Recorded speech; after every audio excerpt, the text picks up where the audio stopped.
What's up, everybody? Welcome to the Scratch Agency podcast, hosted by Scratch Agents for Scratch Agents. Mr. Fitzgerald, how we doing over there, sir? We are doing well, my friend. I went to my first NHL hockey game last night. I can't believe it. How old are you? You know, we don't have to bring those numbers up. I'm 30-something? I'm going to be 34 in 2 days, actually. It wasn't just your first NHL game. It was your first hockey game, no?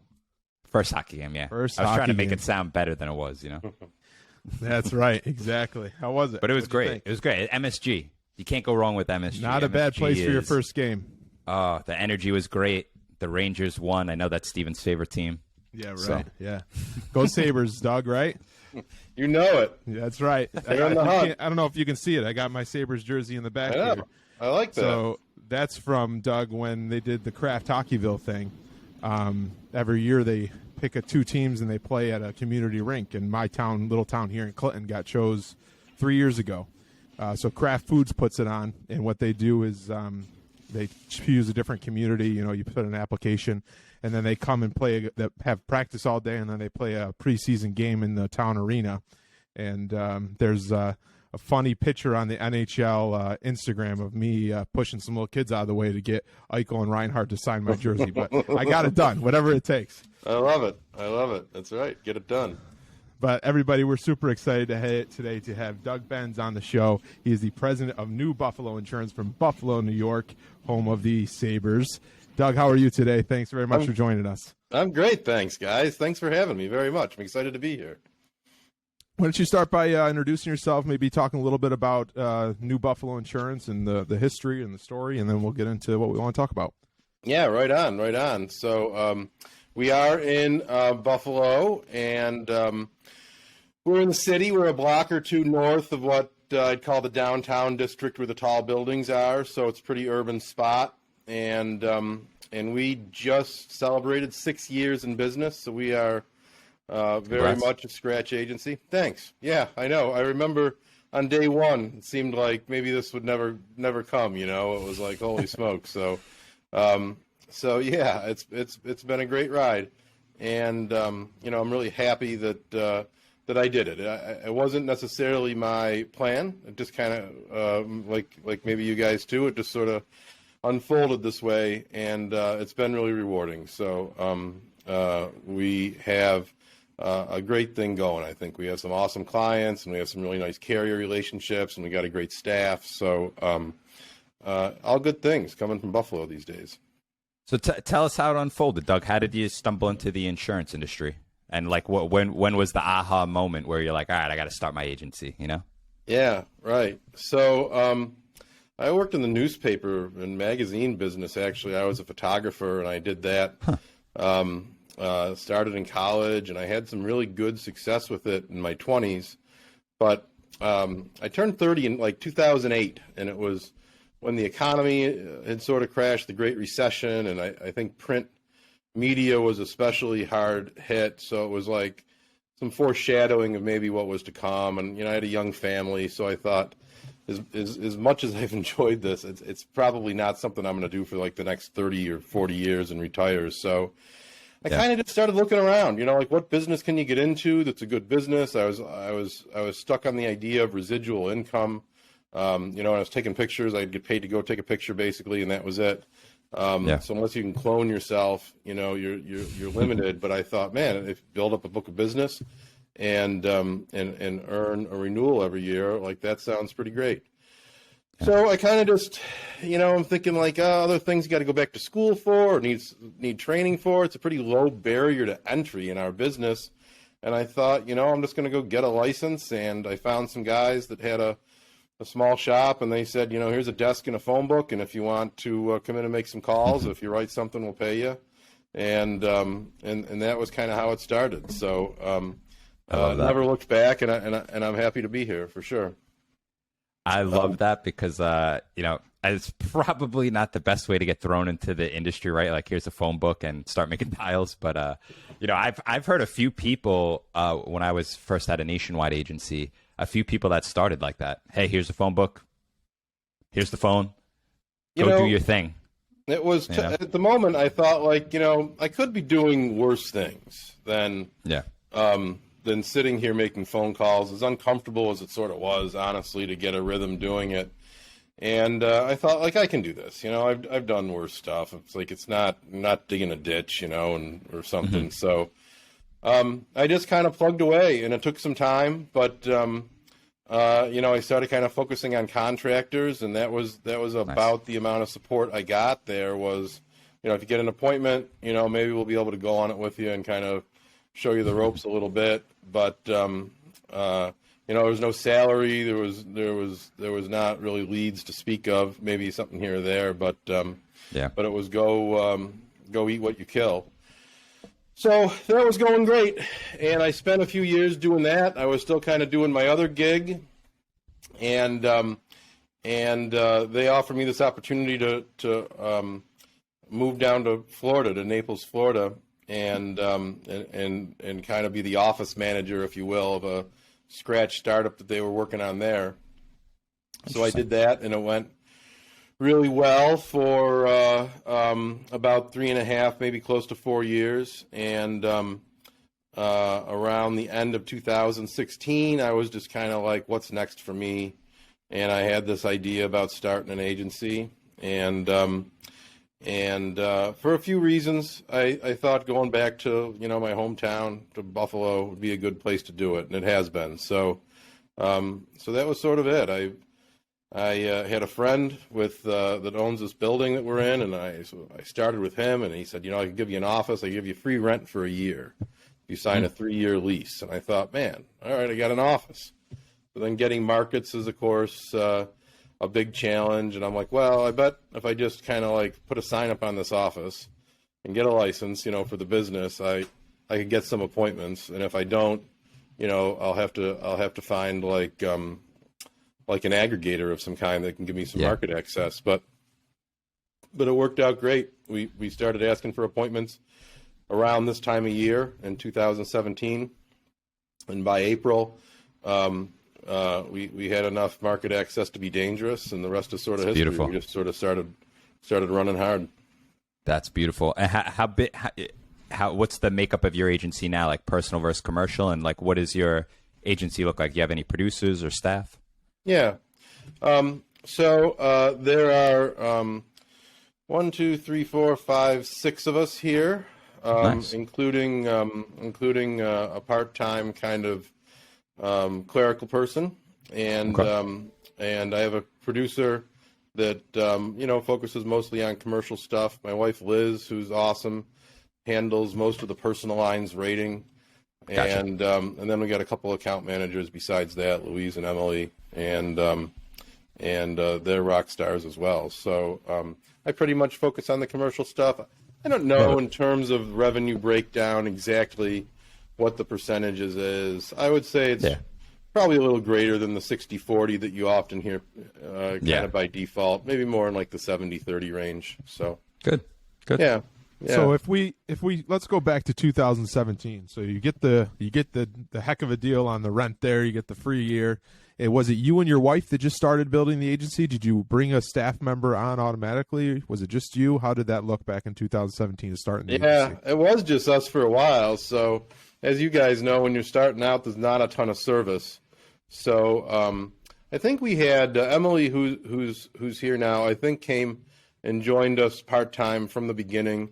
And my sister-in-law, Kristen, back then, she came in and would grab the phones a little bit so that you could go on an appointment and then somebody would cover the phone. And that was kind of how it was. So I think we had some part-time help from at least, I would say, 8 months in. We probably had a little bit of help in the office. But, you know, it's tough. Like that first year, you're just trying to make it through the first year, because then you can at least bank on the renewals. You can say, okay, last year in April I did this. You know, I don't expect that to change much. You know, okay, if I can get to April, May, I've got some good stuff in there. Maybe after that, I'm going to really have to bust my butt in July because that's a softer month. So just getting through that first year was like, was tough. It was pretty lean, pretty lean for us all around. You know. Yeah, but, for sure. But we did it. It's crazy, but somehow we did it. Yeah. And that's me right now. I'm on the treadmill. I see the big, nice juicy meat in front of my face that I'm trying to chase at my 8-month mark. So I know exactly what you're talking about. Looking forward to those renewals and then taking it month by month after there. So I can feel that. Steven, you'll be there before you know it. You know, you get back around, you're like, okay, that was a year, it went fast. And you know, and to hit those renewal commissions was just the best feeling to me, more so even starting the agency than even when I started as a producer. You know, it was like, man, okay, like this feels great. So start knocking on some doors of profit sharing, and you know, it feels like it's really coming together. So. And Doug, did you go an aggregator route, or did you you ended up just getting the direct markets on your own? Yeah, we wound up just getting direct markets on our own. Really, we never had to go that route. We had pretty good luck with that. You know, nice. One of our carrier reps said, "Hey, you know, I'll appoint you if you get involved with Big I." And at that time, I had never been involved with it too much in my old agency life, and I didn't know too much about it, but I was like, yeah, sure, you know, and kind of forgot about it, and you know, a few months later she called me back and she's like, okay, here's the deal. But that's been really great. And I'll tell you one thing you guys may know as well is at Big I events, you know, you find a lot of the carrier reps, right? So totally. It's where those district sales managers or those carrier reps or whatever you want to call them kind of congregate, and they support the organization and their events. So so that turned out to be really helpful for me, because all of a sudden, you know, I'm around all these people and I'm like, hey, I just started an agency, and you know, they were offering me appointments in a number of instances. So that was a great help in getting set up. But we for better or worse, I know people that love it. We never really ended up going the aggregator route. We've kind of hung in with just direct appointments, and it's worked out okay for us. Yeah, I'm in a similar boat now, which, you know, I was thinking, you know, I have a few direct appointments and the relationships are great, but I was kind of towing that line, like, hey, does it still make sense to go the aggregator route? And ultimately, for me, it didn't. But it's interesting how everyone's path is just so different, which we talk about every episode. But Steven, go ahead. You were going to say something. That's right. No, yeah. I mean, I'm a part of an aggregator now that's just really a local play. It's only about 12 kind of local, semi-local agencies running right down the thruway, really. But it's really a profit-sharing play for me, and it made sense from where I was at and where I had the relationships from my previous carriers. Doug, what does it look like for the agency as far as like marketing and bringing in new business? Are you guys mainly word-of-mouth referrals? Do you do outbound stuff? Is it, you know, how does that, coming on your 6th year here, what's that life cycle look like? Yeah. It's a little weird out there coming out of COVID in general. I feel like a lot of the rules sort of got tossed on their head during COVID, because, you know, a lot of these things that you're used to doing, getting out there and pressing the flesh, you know, people that go to, you know, all the Chamber of Commerce type things or other types of marketing groups, and, you know, all of those were sort of disbanded or migrated online. You know, I've never been afraid, again, starting off that way, to sort of pick up the phone, to just pick a class of business and try and make some calls on it.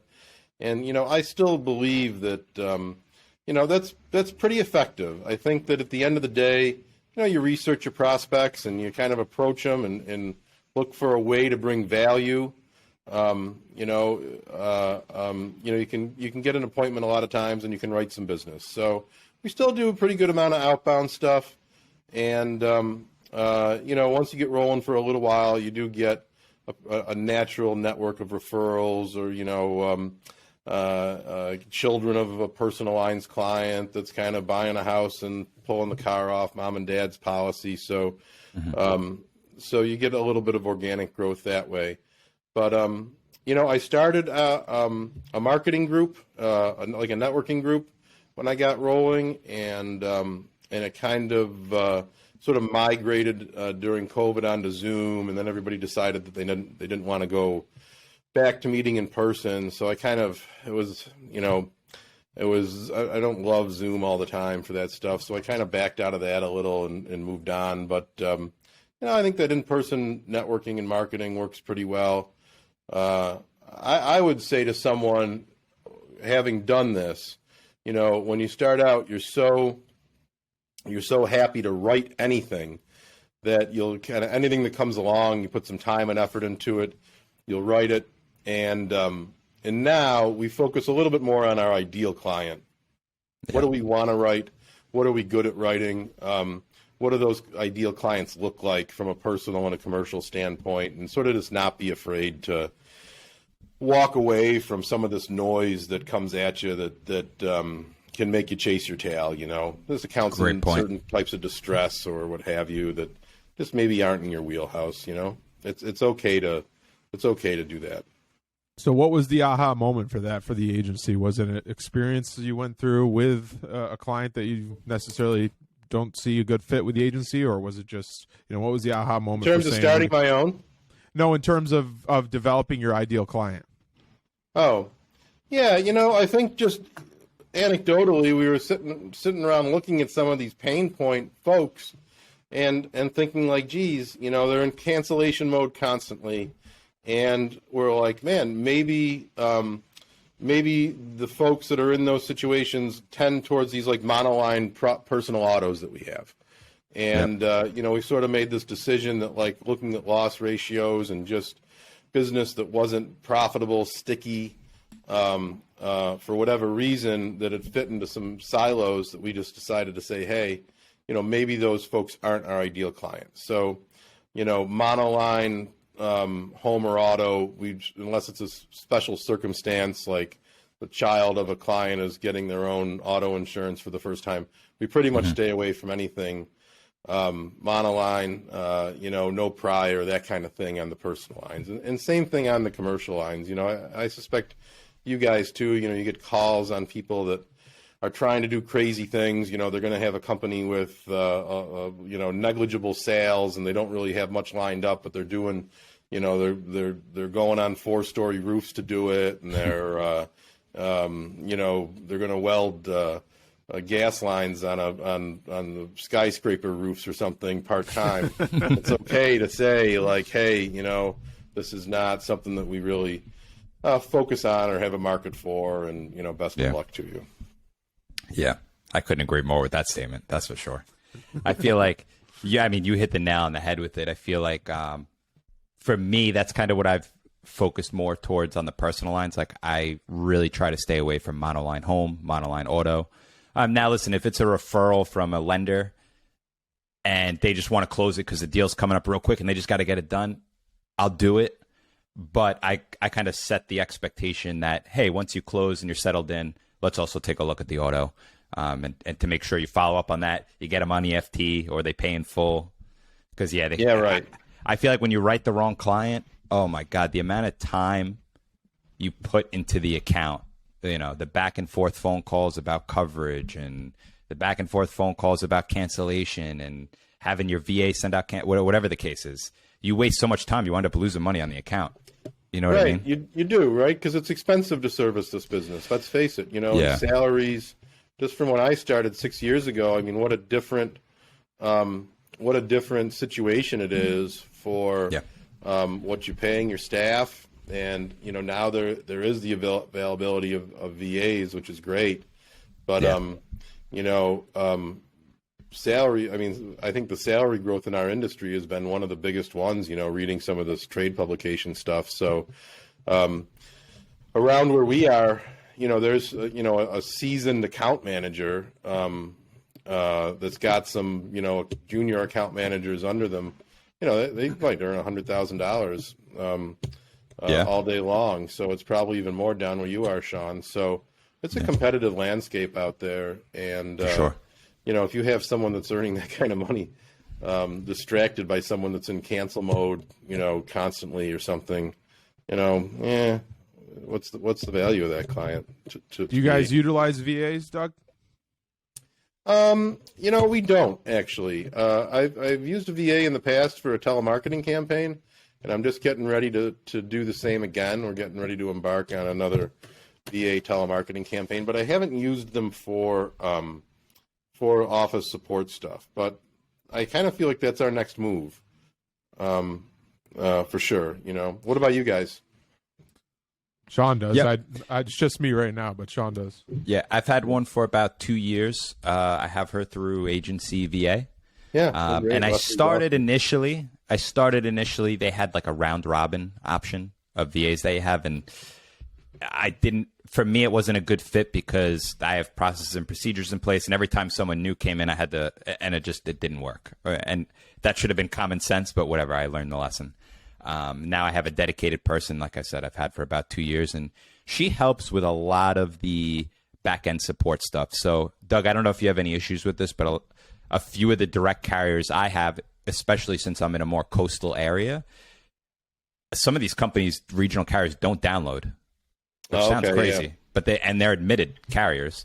They don't download. So I get a new policy. I send it to Anna. I say, hey, Anna, upload this into AMS, save the policy in the management system, make sure all the contact info is put in the correct way, make sure the premiums are in the right way. And then all the renewals come in. I shoot her all the renewals and she renews it in the system. So, I mean, that's just one of a bunch of different things I have her do. But those were like really time consuming things for me where I'm like, I need to get this off my plate, Yeah. And then I have her even doing some basic certificates of insurance where maybe there's only a cert holder or maybe there's only somebody requesting it to be AI, Mm-hmm. So, yeah, I mean, I've found it very valuable. I probably hired her a little earlier than I should have. But honestly, I feel like that was a good move because it gave me a lot of time to train her and make sure she was doing everything the right way. And now it's, I mean, like you said, Doug, I mean, the price difference between what I'm paying a VA compared to what I would pay a account manager or customer support staff is just it's pretty out of this world. Dramatic.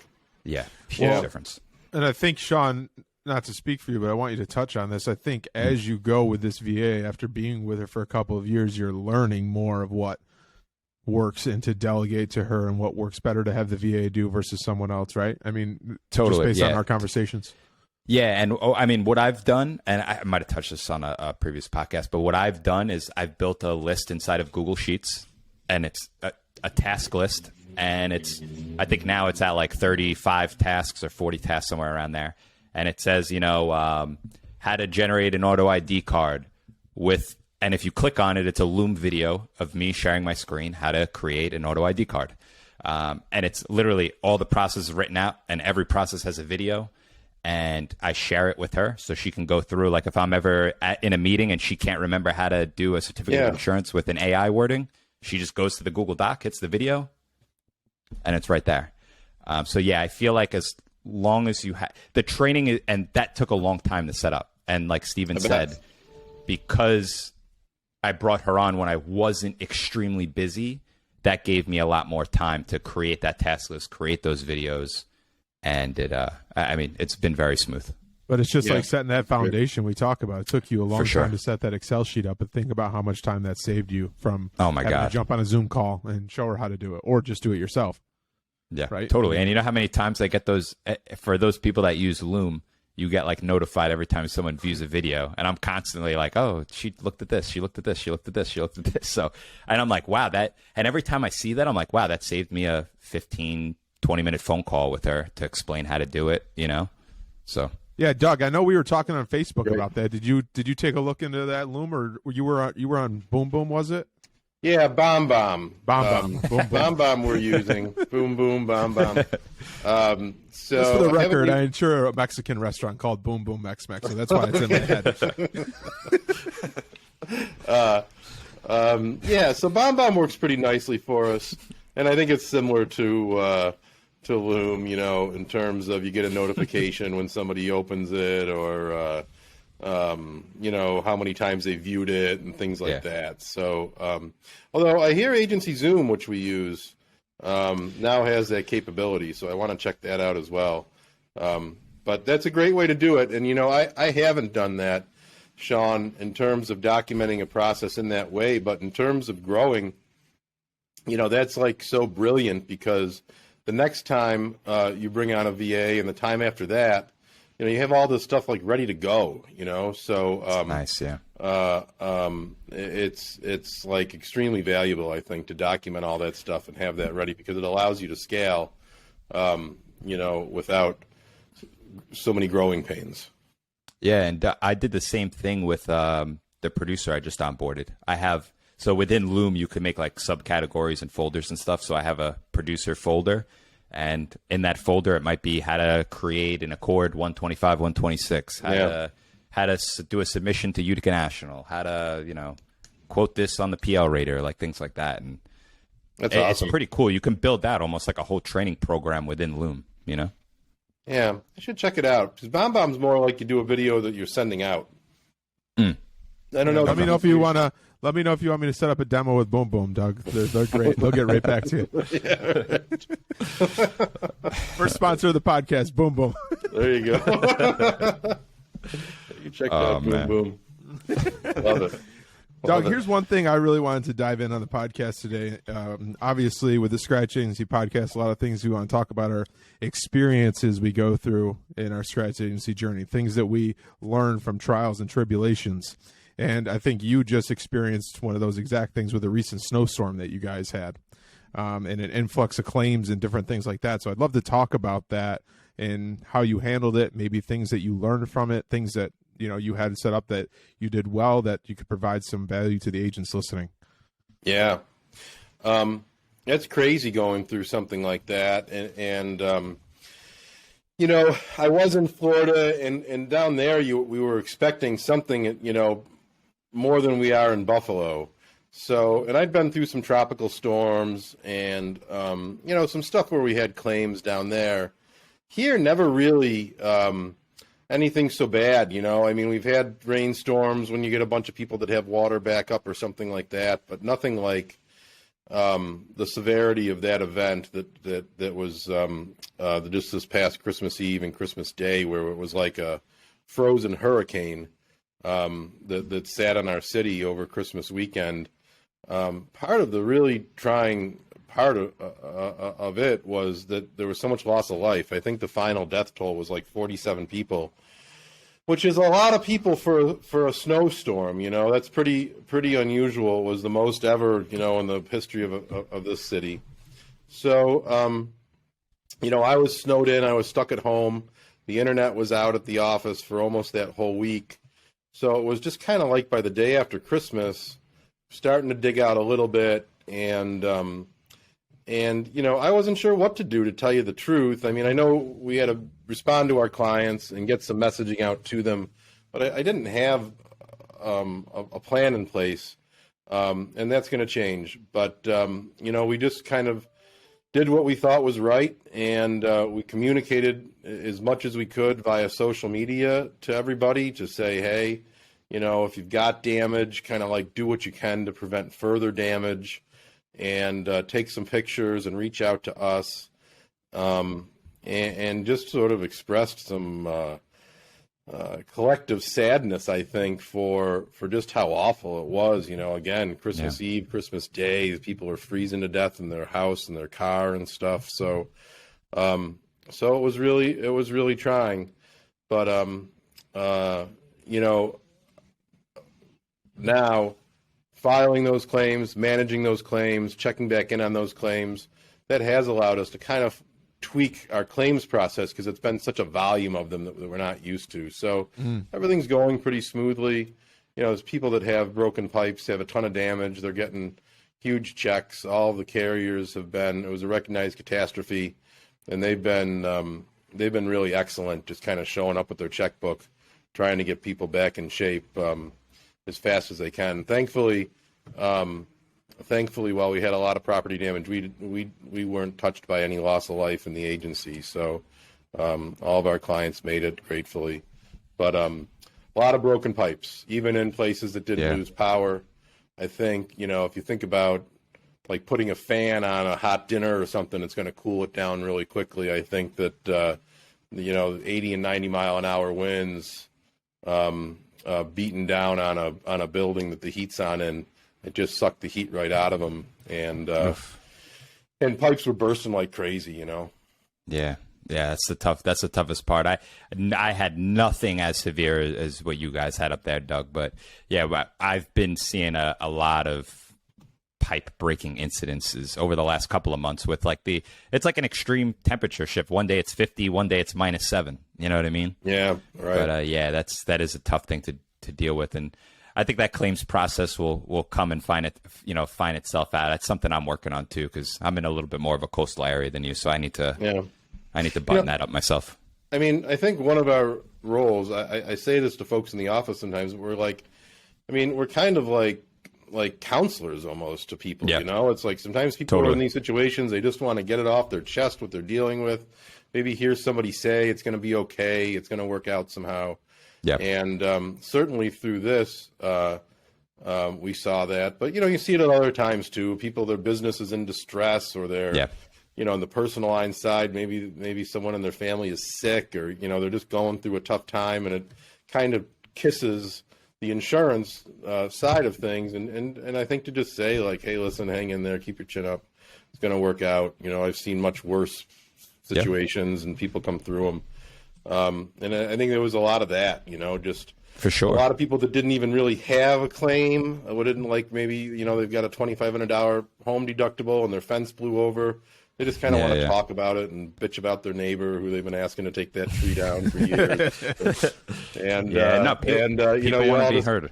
Kind of collectively shrug, and they just sort of want to be heard and make sure they're doing the right thing, So totally. I think that's a big part of the role we play as insurance advisors.